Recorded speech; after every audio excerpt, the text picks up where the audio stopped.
By definition of DFT, the endpoint DFT can be given as x of k is equal to summation n is equal to 0 to capital N minus 1 x of n wn raised to kn. Now, for n is equal to even, we will separate the term and n is equal to odd. So, when n is equal to even, x of n wn raised to kn, and for n is equal to odd, x of n wn raised to kn, where k ranges from 0 to n minus 1.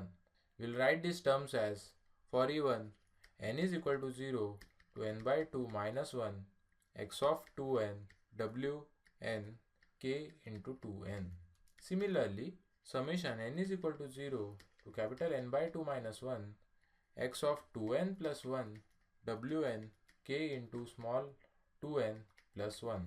Now these factors, that is the wn, can be modified as wn raised to k into 2n can be written is equal to e raised to minus j 2 pi k 2n by n. That can be written as e raised to minus j 2 pi kn by capital N by 2.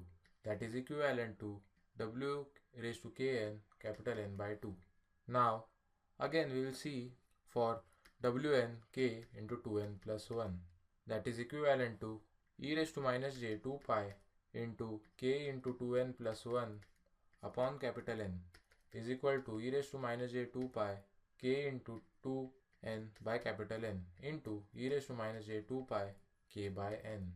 That is e raised to minus j 2 pi kn by capital N by 2 into e raised to minus j 2 pi k by n. Now we'll simplify this term and again write this as w raised to kn capital N by 2 into wn raised to k. Now seeing these equations, we can again write this as x of k is equal to summation n is equal to 0 to capital N by 2 minus 1 x of 2n wn by 2 raised to kn. We are using these terms as we have modified earlier, and again plus summation n is equal to 0 to capital N by 2 minus 1, that is x of 2n plus 1. Again here we will substitute that w of n by 2 raised to kn into wn raised to k. Now we are going to see that x of 2n is equal to f1 of n and x of 2n plus 1 is equal to f2 of n. So we will substitute this.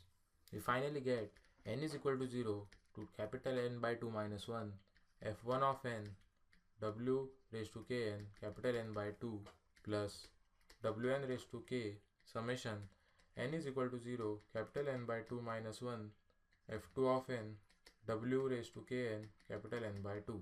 By definition of DFT, the n by 2 DFT of f1 of n and f2 of n are given by f1 of k is equal to summation n is equal to 0 to capital N by 2 minus 1 f1 of n w raised to kn by capital N by 2, and similarly f2 of k is equal to summation n is equal to 0 to capital N by 2 minus 1 f2 of n w raised to kn by capital N by 2.